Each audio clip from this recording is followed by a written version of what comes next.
VPN को जो है उलमा काउंसिल ने उस पर हराम करार दे दी है। बिलाल, कम इल्म असल में उलमाए किराम नहीं बल्कि वो लोग हैं जो क्रिटिसाइज कर रहे हैं। वर्चुअल प्राइवेट नेटवर्क जिसकी शॉर्ट फॉर्म VPN है। बस भाई जो दूसरी साइड से कॉमन आर्ग्यूमेंट आता है वो ये आता है कि ये एक टूल है, ये भी एक टूल है, ये भी एक टूल है, वो भी एक टूल है, अब इस्तेमाल आपके हाथ में है। जब दहशतगर्दी की वारदातें होती हैं तो इन्हीं ऐप को इस्तेमाल किया जाता है। क्या चाइना ने और चाइना के अलावा दीगर ममालिक ने इस तरह की ऐप को बैन नहीं किया हुआ? आप फेसबुक इस्तेमाल करते हैं, आप यूट्यूब इस्तेमाल करते हैं, इंस्टा इस्तेमाल करते हैं, टिकटॉक इस्तेमाल करते हैं, वो मवाद जिन लोगों ने देखा है वो डिप्रेशन का शिकार हो गया। अच्छा वारिस भाई, एक और इंटरेस्टिंग खबर ये आ रही है कि VPN को जो है उलमा काउंसिल ने उस पर हराम करार दे दी है। ठीक है, उस पर काफ़ी मिक्स्ड रिएक्शंस है और काफ़ी जो है जो लोग समझते हैं इंटरनेट की दुनिया को वो उसको क्रिटिसाइज ही कर रहे हैं। वो कह रहे हैं कि उलमा को समझ नहीं आई, उलमा ने फिर से जो है अपनी कम इल्मी की वजह से हमारा नुकसान कर दिया और कौम का नुकसान कर दिया। तो आपका इस बारे में क्या ख्याल है? बिलाल, कम इल्म असल में उलमाए किराम नहीं बल्कि वो लोग हैं जो क्रिटिसाइज़ कर रहे हैं। उलमाए किराम ने जिस बुनियाद के ऊपर VPN का इस्तेमाल नाजायज़ करार दिया है उस वजह को लोगों ने समझा नहीं है। सबसे पहले तो हमें ये समझने की ज़रूरत है कि VPN है क्या। वर्चुअल प्राइवेट नेटवर्क है।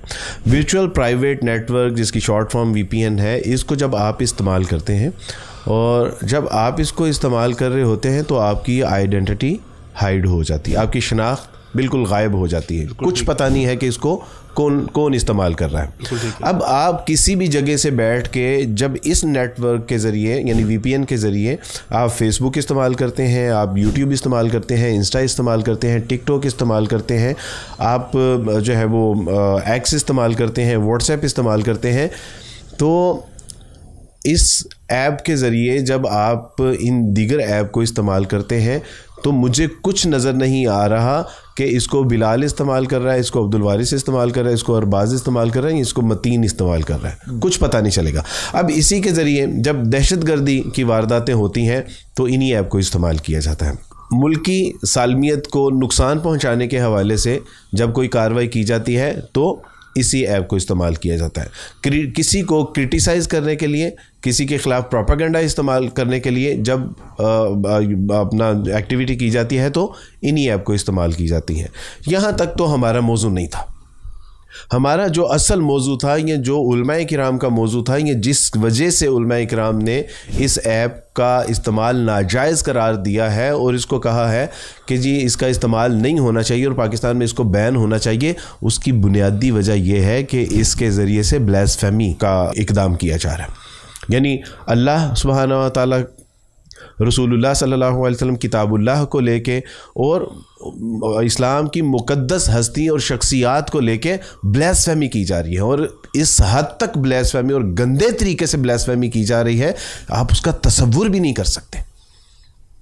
यानी PTA को पूछिए कि जिन्होंने ऐसे लोगों को जब पकड़ा गया और उनसे जो निकलने वाला मवाद था, वो मवाद जिन लोगों ने देखा है वो डिप्रेशन का शिकार हो गए कि वो तस्वीरों के ऊपर यानी पोन्स अपना पिक्चर्स के ऊपर जो है वो मुक़द्दस हस्तियों के नाम कुरान की आयात लिखी हुई हैं, कुरान मजीद के ऊपर जो है वो जिस तरह की तस्वीर बनाई, यानी घटिया और गंदी और गलीज़ किस्म की हरकत है। यानी कोई इंसान इस तरह की हरकत करने से पहले हज़ारों बार सोचेगा और कोई मज़हब इस तरह की हरकत करने की इजाज़त नहीं देता।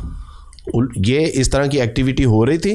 350 से ज़्यादा इस तरह के जो है वो ब्लास्फेमर पकड़े गए हैं। अब वो ब्लास्फेमर जितने भी इस वक्त पकड़े गए हैं और बाकी जो बैक एंड पे हैं, यानी जो इस तरह की ऐप इस्तेमाल तो कर रहे हैं लेकिन समझ नहीं आ रही कि वो कौन लोग हैं, वो सारे VPN इस्तेमाल कर रहे हैं। तो उलमाए किराम ने इसलिए कहा है कि इसको बैन होना चाहिए।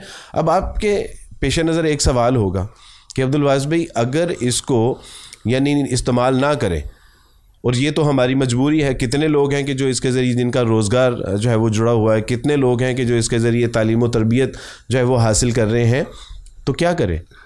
तो भाई इसको रजिस्टर्ड कर लें। हुकूमत पाकिस्तान के पास अथॉरिटी है कि वो VPN को रजिस्टर्ड कर ले। जब VPN रजिस्टर्ड होगा पाकिस्तान में तो जो बंदा उसके ज़रिए दीगर ऐप को इस्तेमाल करेगा वो उसकी शनाख्त सामने आ जाएगी। तो ये सिर्फ़ इसलिए इस्तेमाल हो रहा है कि आपकी आइडेंटिटी हाइड हो जाती है, आपकी शनाख्त सामने नहीं आती। तो यानी इसमें कौन सी ऐसी जो है वो गलत बात है कि जो उलमाए किराम ने कह दी और सारे लोग जो है वो उसके ऊपर क्रिटिसाइज़ कर रहे हैं। तो कम से कम हमें अपने अल्लाह और उसके रसूल और उसका दीन, उसका कुरान, इससे ज़्यादा भी कोई चीज़ अजीज़ है?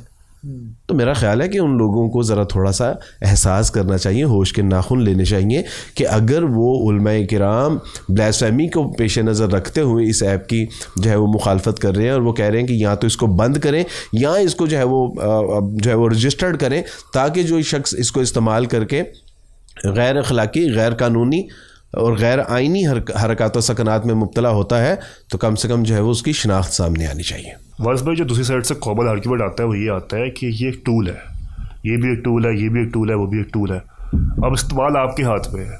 टूल्स ख़त्म करते रहोगे तो फिर तो आप नाअहल होते रहोगे वैसे ही, मतलब आपको काबिलियत ख़त्म हो जाएगी आपकी, और आपकी जो है ना वो फंक्शनैलिटी कमज़ोर होगी। बिल्कुल, देखें इसका हल है, और इसका हल ये है कि या तो आप इसको जो है वो यहाँ पर रजिस्टर्ड करें या इस तरह की ऐप जो है वो डेवलप करें कि लोगों को सहूलत हो। क्या चाइना ने और चाइना के अलावा दीगर ममालिक ने इस तरह की ऐप को बैन नहीं किया हुआ? क्या चाइना और इस तरह के दीगर ममालिक ने अपनी ऐप्स लॉन्च नहीं की? तो yes, you can do that.